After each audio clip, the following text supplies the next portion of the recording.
Hello students, आप सभी का मेरे इस YouTube channel value for time में स्वागत है। जैसा कि आप सभी जानते हैं कि नंबर सिस्टम का जो ये हमारा टॉपिक है, concept of remainder, concept of remainder topic के अब तक हम 8 लेक्चर्स कर चुके हैं।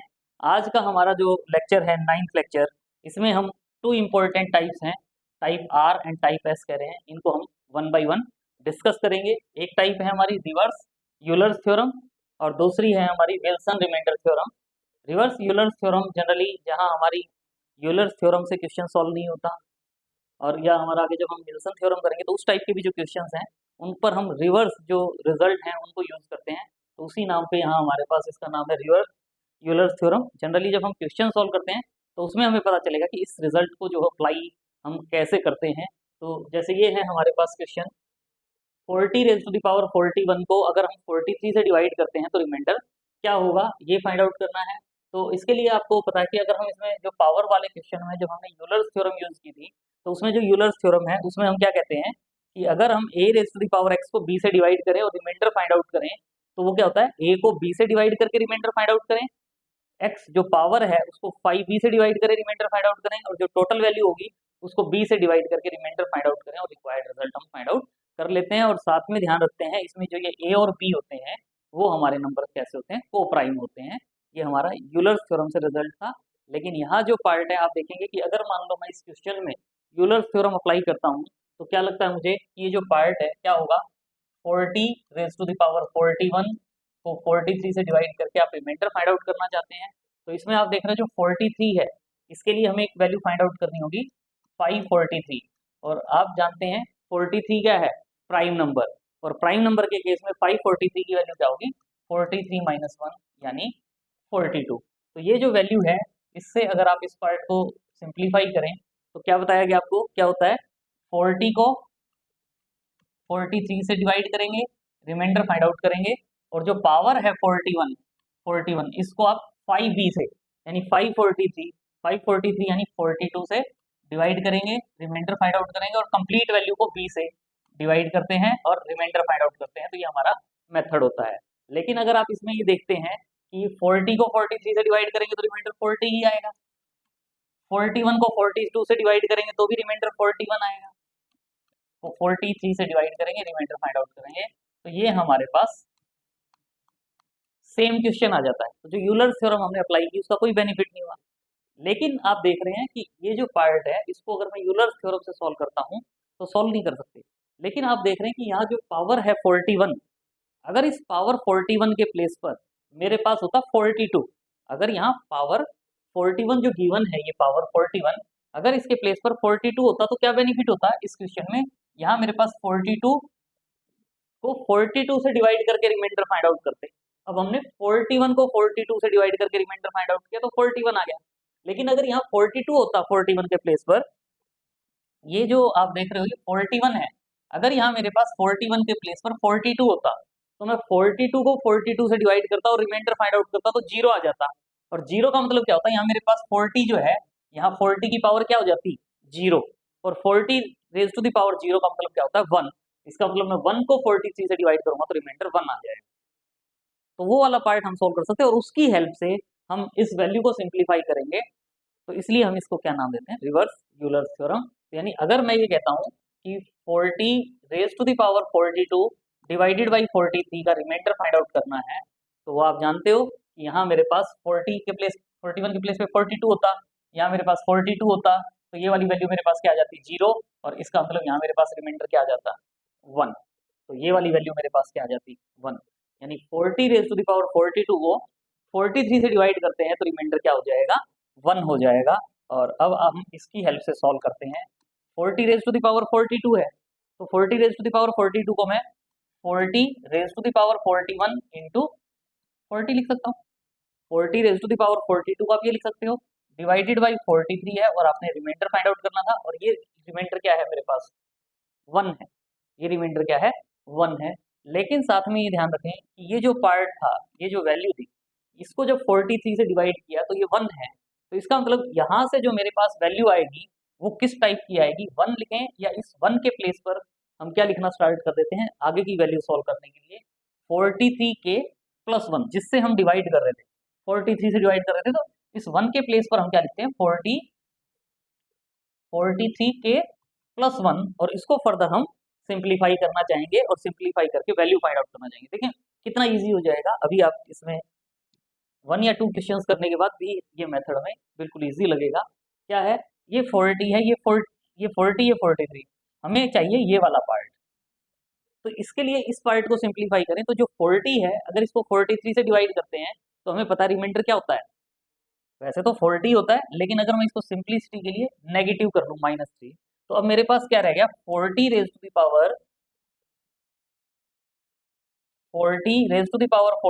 डिवाइडेड बाई 43, और रिमाइंडर क्या होगा, तो ये जो -3 है इसको हम डिवाइड में ले जाएंगे यहाँ, 43 के प्लस 1 डिवाइडेड बाई -3। यहाँ जो k है, k जो है वो एनी इंटीजर हो सकता है, एनी इंटीजर।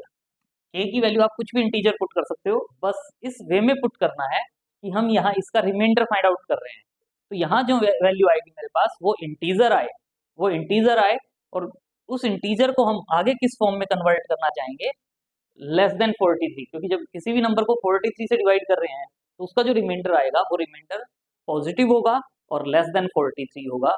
तो आप यहाँ k की वैल्यू पुट करें, k की वैल्यू एज यूर विश, जो आप पुट करना चाहें वो पुट कर सकते हैं, लेकिन कंडीशन क्या है, इस वे में पुट करेंगे कि ये जो नंबर आएगा ये हमारा 3 से डिवाइड हो जाए।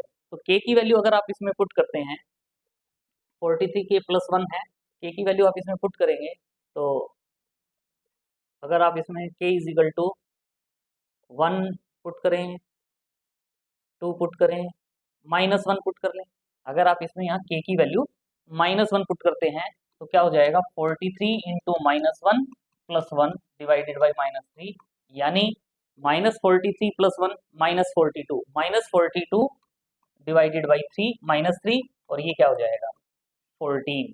तो इसका मतलब क्या होगा, 14 जो है वो हमारा रिमाइंडर हो जाएगा। यानी जब हम 40 रेज़ टू द पावर 41 को 43 से डिवाइड करेंगे और रिमाइंडर फाइंड आउट करना चाहेंगे, तो वो रिमाइंडर हमारे पास क्या हो जाएगा 14। k की वैल्यू -1 भी पुट कर सकते हो, k की वैल्यू और कुछ भी आप पुट कर सकते थे। अगर मान लो मैं k की वैल्यू इसमें सपोज 2 पुट करता हूँ, तो 2 पुट करता हूँ तो 86 प्लस 1 87, हाँ k की वैल्यू यहाँ आप इसमें k इज इक्वल टू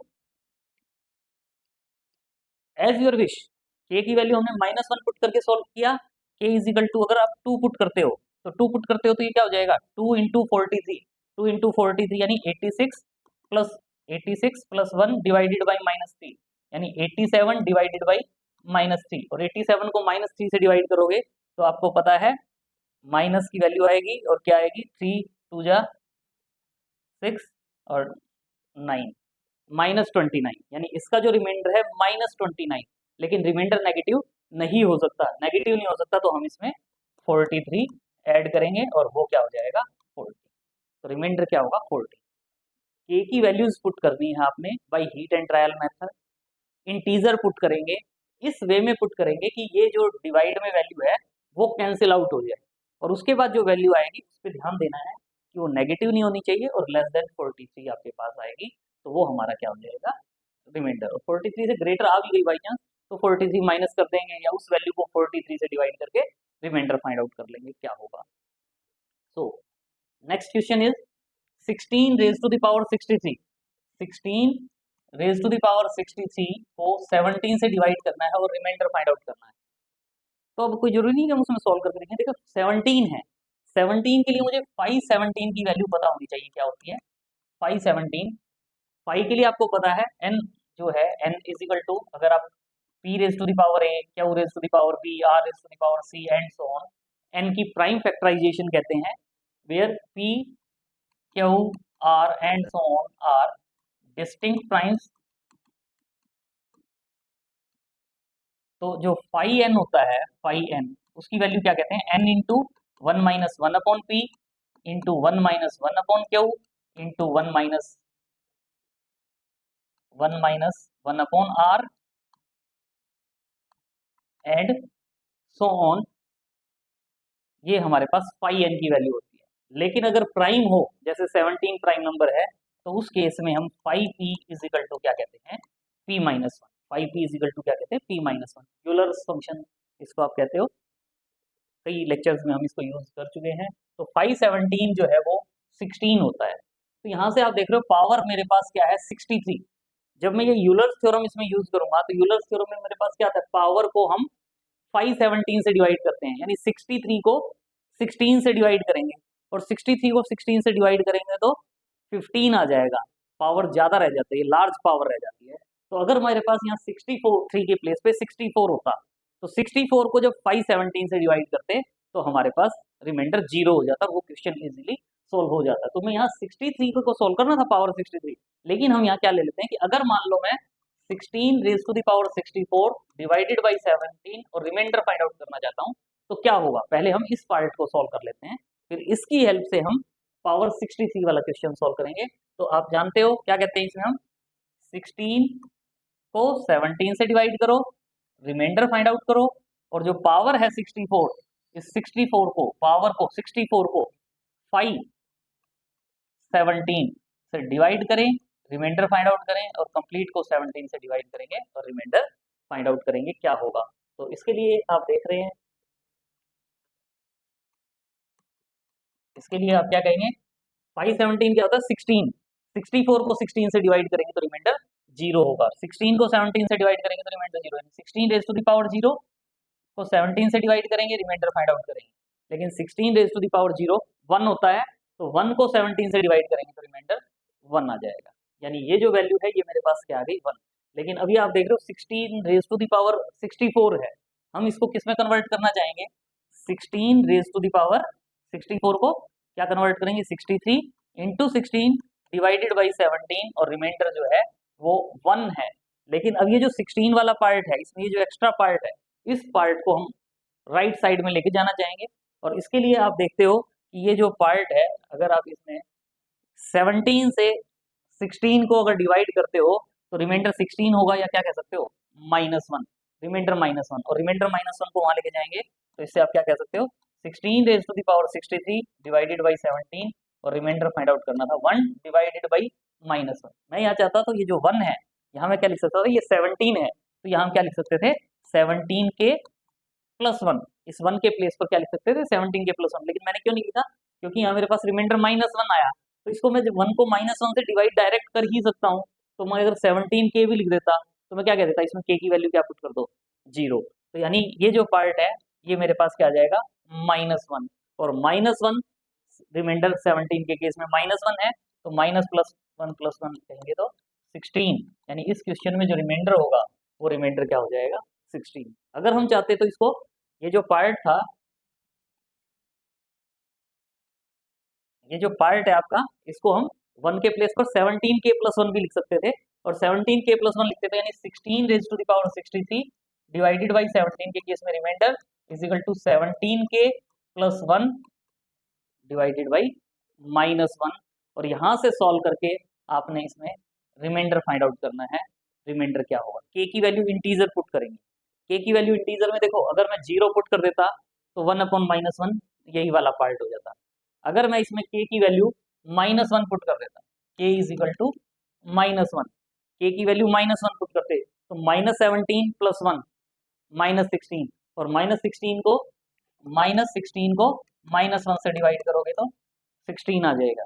कोई कहे नहीं जी पॉजिटिव वैल्यूज पुट करनी है, तो इसमें क्या है, मुझे बाई चांस ध्यान है, अदरवाइज आप के की वैल्यू 1 2 3 4 पुट करेंगे तो आपको मिलेगा कि अगर मैं 17 को 15 से मल्टीप्लाई करता हूँ, और यहाँ -1 है रिमाइंडर, -1 कहें या -1 के प्लेस पर यहाँ जो है 15, अगर ये नेगेटिव वैल्यू है -1, इस -1 के प्लेस पर अगर यहाँ जो 16 था इंटू में इस 16 से ही डिवाइड करते हैं, तो यहाँ मेरे पास -1 के जो प्लेस पर यहाँ मेरे पास क्या आ जाता, यहाँ -1 के प्लेस पर मेरे पास क्या आ जाता 16, यानी इसके डिवाइड में 16, तो 17 इंटू 15 +1 को 16 से डिवाइड करते तो ये वैल्यू भी मेरे पास क्या आ जाती 16।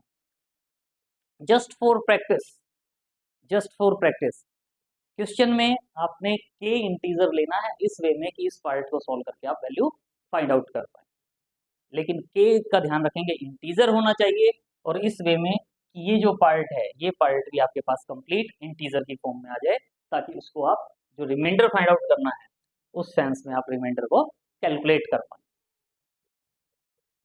नेक्स्ट है हमारे पास Wilson theorem, Wilson remainder theorem. बड़ा अच्छा रिजल्ट है, क्या कहते हैं, लेकिन ध्यान रहे ये रिजल्ट केवल तब ट्रू है जब p क्या हो, प्राइम नंबर। p अगर प्राइम नंबर है तो फैक्टोरियल p माइनस वन को अगर आप p से डिवाइड करते हैं तो रिमाइंडर हमेशा क्या होगा, माइनस वन। अगर p प्राइम नंबर है तो फैक्टोरियल p माइनस वन को p से डिवाइड करेंगे तो रिमाइंडर माइनस वन कहेंगे, या आप इसको क्या कह देंगे, p माइनस वन, यानी रिमाइंडर क्या होगा, p माइनस वन। और इसी वे में अगर आप फैक्टोरियल p माइनस टू को p से डिवाइड करते हैं तो रिमाइंडर क्या होगा, प्लस वन। यानी फैक्टोरियल p माइनस वन को p से डिवाइड करते हैं तो remainder minus one, factorial p minus two को p से डिवाइड करते हैं तो रिमाइंडर क्या होगा, प्लस वन। इसी वे में फैक्टोरियल p माइनस थ्री को आप p से डिवाइड करते हैं तो जो रिमाइंडर होगा डायरेक्ट आप कैलकुलेट कर सकते हो, और वो क्या होगा, p minus one by two, p minus one by two. लेकिन ध्यान रहे ये रिजल्ट केवल तब वैलिड है जब p क्या हो, प्राइम नंबर। जैसे यहाँ है आपके पास फैक्टोरियल 10 को 11 से डिवाइड करेंगे तो हमारे पास रिमाइंडर क्या होगा, आपको पता है 11 जो है वो क्या होता है, प्राइम नंबर। तो इसका मतलब फैक्टोरियल 10 को आप 11 से डिवाइड करेंगे तो डायरेक्ट आपके पास रिमाइंडर क्या आ जाएगा, माइनस वन। लेकिन माइनस वन नहीं कहेंगे, हम क्या कहेंगे, माइनस वन प्लस 11, और वो क्या हो जाएगा, 10। तो रिमाइंडर क्या होगा, 10 होगा। यहाँ हमारे पास फैक्टोरियल 10 कहा गया था, फैक्टोरियल 10 को 11 से डिवाइड करना। लेकिन अगर हमारे पास यहाँ होता फैक्टोरियल 9 को 11 से डिवाइड करें तो रिमाइंडर क्या होगा, 9। 9 का मतलब क्या हो जाता है, 11 माइनस टू, यानी फैक्टोरियल p माइनस टू को 11 से यानी p से डिवाइड करते हैं तो रिमाइंडर क्या हो जाता, 1। नेक्स्ट क्वेश्चन बड़ा अच्छा क्वेश्चन है, अगर हम फैक्टोरियल 97 को 99 से डिवाइड करते हैं तो रिमाइंडर क्या होगा, क्या लगता है, 99, 97 है, 97, 97 को क्या लिख सकते हैं, 99 माइनस टू, 97 को क्या लिख सकते हैं, 99 माइनस टू, यानी factorial p minus two upon factorial p, और हम क्या कह देंगे, प्लस वन।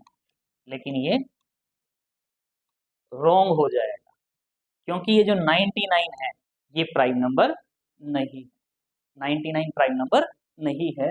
इसको अगर आपने सॉल्व करना होता तो आप इसमें ये नहीं कहेंगे कि factorial p minus two upon p is equal to one आ जाएगा हमारे पास बाई विल्सन थ्योरम। वो केवल तभी वैलिड है जब ये मेरे पास क्या होता, प्राइम नंबर।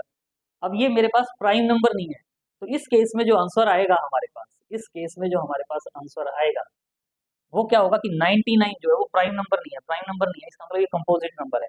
यानी फैक्टोरियल 97 अपॉन, इसको मैं 3 इंटू 33 या 9 इंटू 11 लिख सकता हूँ, और 3 और 33 कहो या 11 इंटू 9 कहें, ये दोनों के दोनों इस फैक्टोरियल में है, ये दोनों नंबर इस फैक्टोरियल को डिवाइड करेंगे, और इसका मतलब this number is divisible by 11 into 9, 11 और 9 से डिविजिबल है तो 99 से डिविजिबल होगा। और अगर ये नंबर 99 से डिविजिबल है तो इसका मतलब इस केस में जब आप रिमाइंडर फाइंड आउट करोगे तो वो रिमाइंडर क्या होगा, जीरो। रिमाइंडर क्या आएगा, जीरो। यानी यहाँ अगर प्राइम नंबर है, प्राइम नंबर है जैसे ये प्राइम नंबर था तो ये सॉल्व करके वैल्यू आएगी, और अगर ये कंपोजिट नंबर है तो इसके नियर अबाउट ही है, 97, 98 है, 99। तो इसके जो फैक्टर्स होते हैं, अगर इसके फैक्टर्स सभी के सभी फैक्टर्स इसमें आ जाते हैं तो उसका रिमाइंडर जो होगा वो ऑलवेज क्या होगा, जीरो। वो क्या होगा, जीरो। अगर मेरे पास यहाँ जो पार्ट है, अगर मेरे पास यहाँ 99 के प्लेस पर 2 इंटू 101 होता, यानी 202 होता, 2 इंटू 202 होता, सॉरी ओनली 202 होता, तो ये नहीं कि भी इस केस में भी हम कह रहे हैं, क्योंकि इस केस में मेरे 202 के जो फैक्टर बनते 2 और 101 बनते, तो 2 तो हमारे पास इसमें आ जाएगा, लेकिन 101 इस 97 से ग्रेटर प्राइम आ गया, तो 97 से ग्रेटर प्राइम आ गया तब इसका रिमाइंडर जीरो नहीं होगा। फिर उसके लिए आपको सोचना होगा कि हम उसको कैसे सिंप्लीफाई करें। तो लेकिन ये ध्यान रखना है कि जब इसके नियर अबाउट आ जाता है तो वो कंपोजिट नंबर जो होगा वो उससे पहले वाले फैक्टर्स में कन्वर्ट हो जाएगा, तो उसका रिमाइंडर जो है वो जीरो होगा। बड़ा अच्छा रिजल्ट है। नेक्स्ट है हमारे पास फैक्टोरियल 93 को आपने किससे डिवाइड करना है, 97 से, और रिमाइंडर फाइंड आउट करना क्या होगा। तो इसमें आप देखें कि ये जो पार्ट है, अब मेरे पास जो विल्सन थ्योरम है उसमें आपको पता 97 प्राइम नंबर है, तो यहाँ मेरे पास p minus one, p minus to या p माइनस थ्री तक है, तो हमें उसके लिए डायरेक्ट रिमाइंडर पता है क्या होगा। तो ये 97 है, अगर यहाँ मेरे पास 94 होता तो मैं इसको डायरेक्ट सोल्व कर लेता। तो पहले मैं 94 के लिए ही सोल्व कर लेता हूँ, यानी फैक्टोरियल 94 को अगर आप 97 से डिवाइड करेंगे तो रिमाइंडर क्या होगा। इसके लिए आपको पता है कि फैक्टोरियल p-3 को अगर आप p से डिवाइड करते हैं तो जो रिमाइंडर की वैल्यू होती है वो क्या होती है, p-1/2। रिमाइंडर की वैल्यू क्या होगी, p-1/2। तो उसके अकॉर्डिंग p 97 प्राइम है, तब ये रिजल्ट यूज कर रहे हैं। तो यानी क्या हो जाएगा 97 - 1/2, 97 - 1 96, और 96 को 2 से डिवाइड करेंगे तो 48 होगा। ध्यान रखें 2 से डिवाइड करके वैल्यू लिखनी है, रिमाइंडर नहीं लिखना। इसलिए मेरी कोशिश ये रहती है कि बार बार जहां भी रिमाइंडर लिखना फाइंड आउट करना हो वहां मेंशन करें कि इसको डिवाइड करके हमें रिमाइंडर फाइंड आउट करना है। तो ये 94 के लिए मुझे पता चल गया कि फैक्टोरियल 94 को 97 से डिवाइड करेंगे तो 48 हमारा रिमाइंडर होगा। लेकिन हमारा 94 नहीं है, हमारा क्या था, फैक्टोरियल 93। तो आपको पता है फैक्टोरियल 94 को क्या लिख सकते हो, फैक्टोरियल 93 इंटू 94 को 97 से डिवाइड करके रिमाइंडर फाइंड आउट करना है। और ये रिमाइंडर क्या था, 48। ये वैल्यू क्या है, 48। वैसे चाहे तो 48 भी रख ले, या हम चाहते तो इसको हम क्या लिखते हैं 97 के, ये जो पार्ट है इसके प्लेस पर क्या लिखते हैं 97 के प्लस 48, फिर के की वैल्यू पुट करके यहाँ से आप देखो 94 है। अगर मैं चाहूँ तो इस 94 से ही इसको डायरेक्ट डिवाइड करके सॉल्व कर सकते हैं। लेकिन कई क्वेश्चंस ऐसे होते हैं साथ में हमें नेगेटिव रिमाइंडर का भी सोच लेना चाहिए कि 97 है, 94 को अगर 97 से डिवाइड करते हो तो रिमाइंडर -3 होता है। अब ये केवल अपार्ट लिखने की जरूरत क्यों नहीं है कि जब -3 जब यहाँ डिवाइड में जाएगा तो ये इसको कैंसिल आउट कर देगा। तो क्यों हम नेसेसरी अपना टाइम वेस्ट करें, जब जरूरत ही नहीं है तो हम नॉट नेसेसरी कि हम इसको टाइम को क्यों वेस्ट करें। तो फैक्टोरियल 93 को 97 से डिवाइड करेंगे और रिमाइंडर फाइंड आउट करना था, तो क्या हो जाएगा 48 को 3 से -3 से डिवाइड करेंगे, -3 से, तो क्या हो जाता है -16। लेकिन रिमाइंडर नेगेटिव नहीं हो सकता। तो 97 था तो हम इसमें क्या करेंगे 97 से डिवाइड कर रहे थे तो 97 प्लस कर देंगे, और 97 प्लस करेंगे तो ये मेरे पास क्या होगा 81। तो 81 जो है वो रिमाइंडर आ जाएगा जब हम फैक्टोरियल 93 को 97 से डिवाइड करेंगे तो जो रिमाइंडर होगा वो रिमाइंडर क्या होगा 81। नेक्स्ट क्वेश्चन देखिए क्या कहा गया है, फैक्टोरियल 14 को 17 से डिवाइड करें रिमाइंडर फाइंड आउट करें। मजाक, क्वेश्चन की जरूरत ही नहीं है। फैक्टोरियल 14 है, 3 लेस है, 17 प्राइम नंबर है, 17 प्राइम नंबर है और 3 लेस है। तो 3 लेस है तो हमें पता है इस केस में रिमाइंडर क्या होगा p-1/2। रिमाइंडर क्या होगा p-1/2। फैक्टोरियल p-3 को p से डिवाइड करेंगे तो रिमाइंडर क्या होगा p-1/2, यानी 17 - 1/2 16/2 यानी 8। तो 8 जो है वो इस क्वेश्चन का क्या होता आंसर। हाँ, अगर यहाँ 14 के प्लेस पर हमारे पास फैक्टोरियल 13 या फैक्टोरियल 12 गिवन होता तो हम इसकी हेल्प से जो भी हमने रिवर्स यूलर थ्योरम से जो लास्ट क्वेश्चन सोल्व किया है वैसे ही हम इसको सिंप्लीफाई करके वैल्यू फाइंड आउट कर सकते हैं। नेक्स्ट क्वेश्चन बड़ा अच्छा क्वेश्चन है, फैक्टोरियल 26 को 31 से डिवाइड करें और रिमाइंडर फाइंड आउट करें। 26 यहाँ है 31 और 31 क्या है प्राइम नंबर, तो इसका मतलब p-3 यानी 31 माइनस यानी 28। फैक्टोरियल 28 अगर होता तो उसके लिए मुझे रिजल्ट पता है क्या, फैक्टोरियल p-3 को p से डिवाइड करते हैं तो रिमाइंडर क्या होता है p-1/2।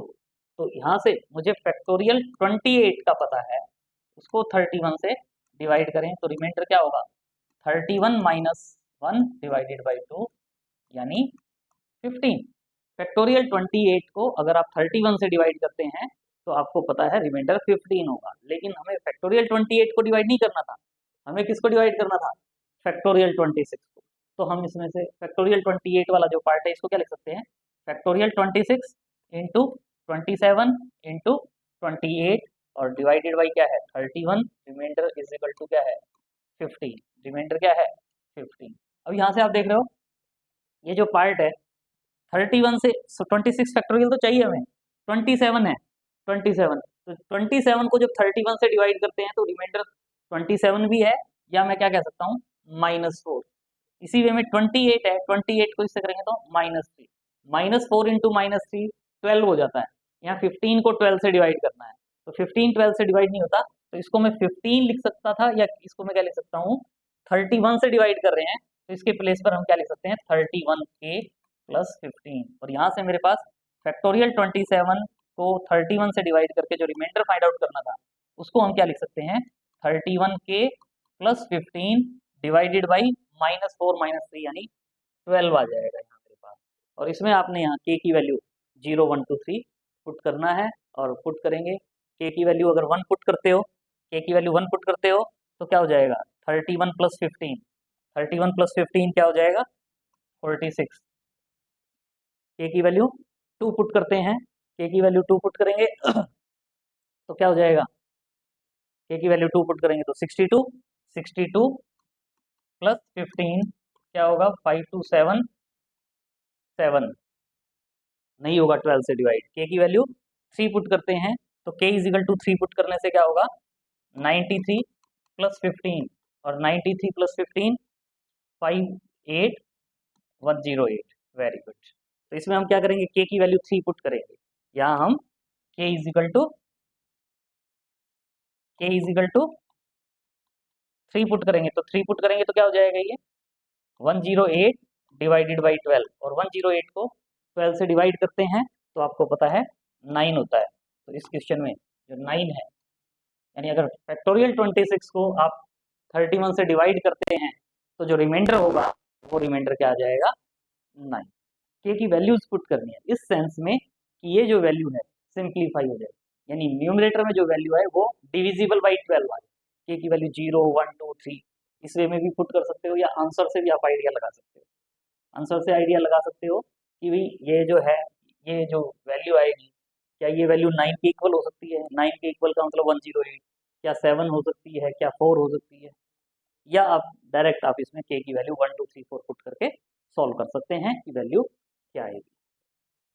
नेक्स्ट क्वेश्चन है, फैक्टोरियल 45 को आपने 94 से डिवाइड करना है और रिमाइंडर फाइंड आउट करना है, क्या होगा। तो न्यूमरेटर में वैल्यू फैक्टोरियल 45 है और डिनोमिनेटर में 94 है, तो ये क्वेश्चन यहाँ वैसे देना नहीं चाहिए था। 94 को क्या कह सकते हो, 2 इंटू 47, क्योंकि ये चाइनीज रिमाइंडर थ्योरम का क्वेश्चन हो गया।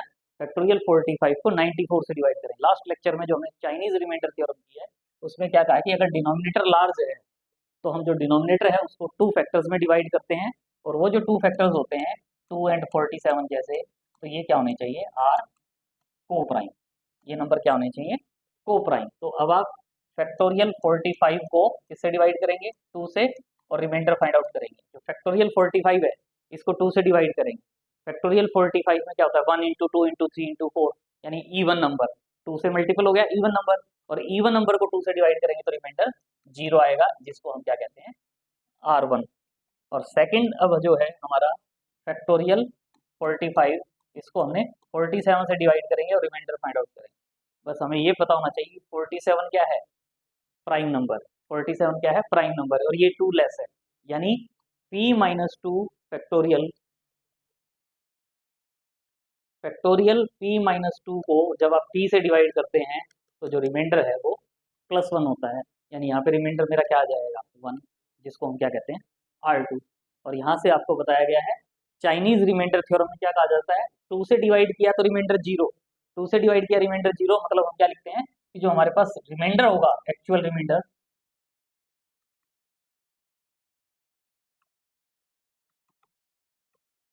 जिसको हम R कहते हैं, उसकी जो वैल्यू होगी वो क्या होगी, 2x प्लस रिमाइंडर, यानी 2x plus 0 is equal to 47 से डिवाइड करके रिमाइंडर 1 है तो 47y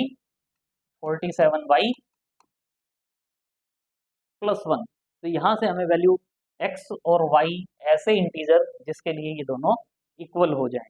तो आप इसमें देखते हो, अगर मैं यहाँ y is equal to 1 put करता हूँ, तो y is equal to 1 put करते हैं तो 2x इज इक्वल टू क्या हो जाता है, 48, और इसका मतलब x इज इक्वल टू हमारे पास क्या हो जाता है, 24।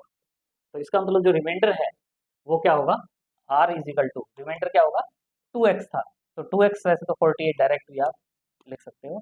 तो इस केस में जो रिमाइंडर होगा वो रिमाइंडर क्या आ जाएगा, 48, remainder is 48। Next question, next question में क्या है, फैक्टोरियल 100 को 97 स्क्वायर से डिवाइड कर रहे हैं, फैक्टोरियल 100 को 97 स्क्वायर से डिवाइड कर रहे हैं और हम रिमाइंडर फाइंड आउट करना चाहेंगे क्या होगा। तो आप जानते हैं कि जो फैक्टोरियल 100 है इसको मैं क्या लिख सकता हूँ, 97 है तो 96 factorial into 97 into 98 into 99 into 100। जो फैक्टोरियल 100 है, फैक्टोरियल 100 को ये लिख सकते हो, इसको हमने किससे डिवाइड करना था, इसको हमने जो डिवाइड करना है वो किससे डिवाइड करना है, 97 स्क्वायर से, और रिमाइंडर फाइंड आउट करना चाहते हैं क्या होगा। इसको सिंप्लीफाई करेंगे और रिमाइंडर फाइंड आउट करना चाहते हैं क्या होगा। तो देखें डिनोमिनेटर में 97 स्क्वायर है, ये पार्ट क्यों लिखा, क्योंकि हमें पता है न्यूमरेटर में भी हमारे पास क्या आ गया 97, न्यूमरेटर में भी क्या है 97। तो इसमें हम क्या कर सकते हैं, न्यूमरेटर और डिनोमिनेटर को 97 से डिवाइड कर सकते हैं, न्यूमरेटर और डिनोमिनेटर को 97 से डिवाइड कर सकते हैं, लेकिन साथ में माइंड में रखेंगे कि जिस 97 से डिवाइड किया है लास्ट में जो रिमाइंडर आएगा उस रिमाइंडर को भी हम 97 से मल्टीप्लाई करेंगे। तो यहाँ से ये जो पार्ट है किसमें कन्वर्ट हो जाता है, equal two factorial 96 into 98 into 99 into 100 divided by 97, और आप यहाँ रिमाइंडर फाइंड आउट करना चाहेंगे, रिमाइंडर क्या होगा। इसके लिए देखेंगे फैक्टोरियल 96 है और डिनोमिनेटर में 97 है, और 97 क्या है प्राइम नंबर, और हमें पता है फैक्टोरियल p-1 को जब p से डिवाइड करते हैं तो जो रिमाइंडर है वो -1 होता है। तो यहाँ p की वैल्यू अगर आप 97 पुट कर देते हैं तो आपको पता है कि 96 फैक्टोरियल को अगर आप 97 से डिवाइड करेंगे तो रिमाइंडर क्या होगा -1, यानी ये जो पार्ट है ये रिमाइंडर में क्या कंट्रीब्यूशन देगा -1 का। यहाँ से ये रिमाइंडर में 98 को 97 से डिवाइड करेंगे तो 1, 99 के केस में 2, 100 के केस में 3, तो ये मेरे पास क्या आ जाता है -1 2 इंटू 3 यानी -6, यानी -6 को 97 से डिवाइड करेंगे और -6 को 97 से डिवाइड करेंगे तो रिमाइंडर क्या लगता है -6, लेकिन रिमाइंडर नेगेटिव नहीं होता, तो इसमें हम 97 ऐड करेंगे और ये मेरे पास क्या आ जाएगा 91। तो यहाँ से रिमाइंडर 91 है, लेकिन ध्यान रहे कि हमने इसको 97 से डिवाइड भी किया था, तो इसका मतलब जो रिमाइंडर 91 आया है उसको हम 97 से मल्टीप्लाई भी करेंगे, और जो रिक्वायर्ड रिमाइंडर होगा वो क्या होगा 97 इंटू 91, और 91 इंटू 97 को आप मल्टीप्लाई कर सकते हैं। और अच्छी बात है आप देख रहे हो आंसर में केवल सी ऑप्शन ऐसी है जिसमें यूनिट डिजिट 7 है, 7 इंटू 1 7 होगा, और अगर और में भी यहाँ भी 7 होता मेरे पास, या यहाँ 7 होता, यहाँ 7 होता, तो मुझे इनको मल्टीप्लाई करना था, अदरवाइज यहाँ मैं केवल डायरेक्ट क्या लिख सकता हूँ 8827। तो जो रिमाइंडर होगा इस क्वेश्चन में वो क्या आ जाएगा 8827। तो very easy question. Next question बड़ा अच्छा क्वेश्चन है, फैक्टोरियल 56 को 19 क्यूब से डिवाइड कर रहे हैं तो रिमाइंडर क्या होगा। तो इसके लिए आप देखें कि जो फैक्टोरियल 56 है, फैक्टोरियल 56 है, इसको हमने 19 क्यूब से डिवाइड करना है और रिमाइंडर फाइंड आउट करना है क्या होगा। तो फैक्टोरियल 56 है तो 19 वाले पार्ट से 19 क्यूब से हमें आइडिया लगता है कि क्यूब है तो कुछ इसको हम सिंप्लीफाई कर सकते हैं, कुछ इसमें कुछ पावर्स लेस हो सकती है। तो आप जानते हैं कि 51 से 56 के बीच में एक 19 आता है और एक 38 आता है, तो 19 और 38 वाला पार्ट यानी न्यूमरेटर और डिनोमिनेटर को हम 19 स्क्वायर से डिवाइड कर देंगे। तो इसके लिए फैक्टोरियल 56 को मैं लिख सकता हूँ 1 इंटू 2 इंटू 18, फिर मेरे पास क्या होगा 19 इंटू फिर 20 into 21 into and so on 37 तक into 38 into 39 40 and so on 56, और इसको हमने किससे डिवाइड करना था 19 क्यूब से, और रिमाइंडर फाइंड आउट करना था। फैक्टोरियल 56 की वैल्यू लिख दी हमने, लेकिन साथ में कीपिंग इन माइंड कि जो 19 और 38 वाला पार्ट है उसको थोड़ा सा सेपरेट आउट किया, ताकि अब मैं इसमें क्या कह सकता हूँ कि ये जो पार्ट आप देख रहे हो इस वाली वैल्यू को हम किससे डिवाइड करेंगे, डिवाइडेड बाई 19 स्क्वायर, न्यूमरेटर और डिनोमिनेटर को 19 स्क्वायर से डिवाइड कर देंगे, ताकि जिससे हमें डिवाइड करना है वो वाला पार्ट हमारा सिंपल वे में कन्वर्ट हो जाए और हम इसको इजीली सॉल्व कर पाएं। तो 19 स्क्वायर से जब डिवाइड करोगे तो एक 19 यहाँ से आएगा, एक 19 यहाँ से आएगा, 19 स्क्वायर कैंसिल हो जाएगा, यानी इज इक्वल टू मेरे पास क्या रहेगा 1 इंटू 2 इंटू 18 ये मेरे पास 1 हो जाएगा, 20 × 21 इंटू 37, यहाँ से मेरे पास 38 था, 2 रह जाएगा।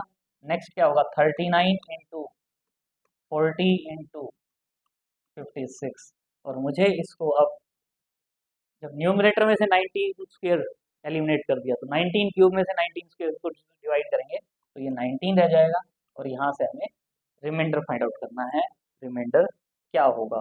तो इसके लिए देखें, ये तो 1 to 18 जो वैल्यूज हैं, ये वैल्यूज तो लेस देन 19 है, लेकिन ये जो 20 आप देख रहे हो, 20 को अगर 19 से डिवाइड करोगे तो रिमाइंडर 1 होगा, 21 को 19 से डिवाइड करेंगे तो रिमाइंडर 2 होगा, और 37 को 19 से डिवाइड करेंगे तो रिमाइंडर 18 होगा। यानी 1 to 18, ये भी मेरे पास क्या गया, 1 to 18।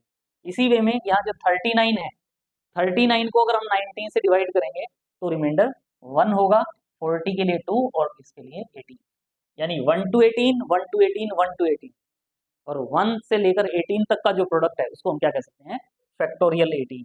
यानी ये मेरे पास क्या होगा, फैक्टोरियल 18 क्यूब इंटू 2, और इसको मैंने किससे डिवाइड करना है, 19 से, और रिमाइंडर फाइंड आउट करना है क्या होगा। और अब वही हमें पता है 19 क्या है, प्राइम नंबर, और p माइनस 1 फैक्टोरियल को जब आप p से डिवाइड करते हो तो जो रिमाइंडर है वो -1 होता है। तो p की वैल्यू अगर आप इसमें 19 पुट कर देते हैं p की वैल्यू, तो आपको पता है फैक्टोरियल 18 को अगर आप 19 से डिवाइड करेंगे तो जो रिमाइंडर होगा वो -1 होगा। इसका मतलब यहाँ जो ये पार्ट है ना, 18 फैक्टोरियल जो है, इसको 19 से डिवाइड करोगे तो ये क्या कंट्रीब्यूशन देगा, -1 का, और -1 क्यूब, -1 क्यूब का मतलब माइनस हो जाएगा, -1 इंटू 2 यानी -2 को अगर आप 19 से डिवाइड करेंगे तो रिमाइंडर फाइंड आउट करना चाहेंगे, रिमाइंडर क्या होगा। और -2 को 19 से डिवाइड करके रिमाइंडर -2 कहें या -2 + 19, -2 + 19 यानी 17। तो 17 इस क्वेश्चन का आंसर नहीं होगा, क्योंकि हमने इस क्वेश्चन में इसको फैक्टोरियल ये 19 स्क्वायर से डिवाइड किया था, तो 19 स्क्वायर से डिवाइड किया था तो रिमाइंडर को हमें 19 स्क्वायर को 17 से मल्टीप्लाई करना होगा, और जो रिमाइंडर होगा वो क्या होगा, 19 स्क्वायर इंटू 17, और इनको मल्टीप्लाई करेंगे तो हमारा आंसर आ जाएगा। और वो देखें यूनिट डिजिट, आप देखें 9 स्क्वायर में 81 1 आएगी, 1 को 7 से मल्टीप्लाई करेंगे 7, यानी आंसर का जो यूनिट डिजिट होगा वो 7 होगा। तो आंसर का यूनिट डिजिट 7 होगा, तो इसका मतलब सी और डी ऑप्शन नहीं हो सकते। ए में और बी में हमारे पास 7 है, ए और बी में 7 है, लेकिन बाई चांस हमें इसको मल्टीप्लाई करने की जरूरत नहीं होगी, क्योंकि 19 स्क्वायर अप्रोक्सीमेट 20 स्क्वायर मतलब 400, 400 को 10 से मल्टीप्लाई करेंगे तो 4000, और फिर 7 वाले पार्ट से और मल्टीप्लाई करना है तो 4000 से ग्रेटर होगा, तो इसका मतलब ये वाला जो पार्ट है ये भी नहीं हो सकता। तो ये वैल्यू मेरे पास क्या आ जाएगी, 6137। यानी इस क्वेश्चन में जो रिमाइंडर होगा वो क्या होगा, 6137। यानी 56 फैक्टोरियल को अगर आप 19 क्यूब से डिवाइड करते हो तो 6137, जो रिमाइंडर आएगा वो क्या होगा, 6137। Next question is, if summation n is equal to 1 to 13, 1 upon n is equal to x upon factorial 13, what would be the remainder if x is divided by 11। यानी अगर x को 11 से डिवाइड करते हैं तो रिमाइंडर क्या होगा। तो पहले आप देख रहे हो x अपॉन फैक्टोरियल 13 जो है वो क्या है, summation 1 upon n, n is equal to 1 to 13, यानी इसमें आप n की वैल्यू 1 पुट करेंगे तो 1, प्लस 2 पुट करेंगे तो 1 upon 2, plus 1 upon 3, plus so on 1 upon 13, ये समेशन होगा।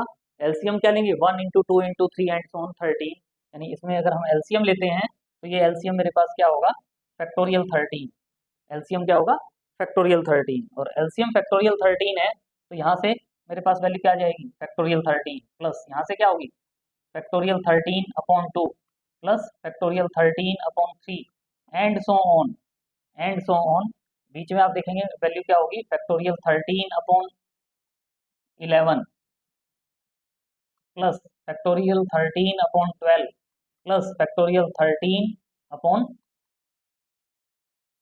13, ये वैल्यूज होंगी।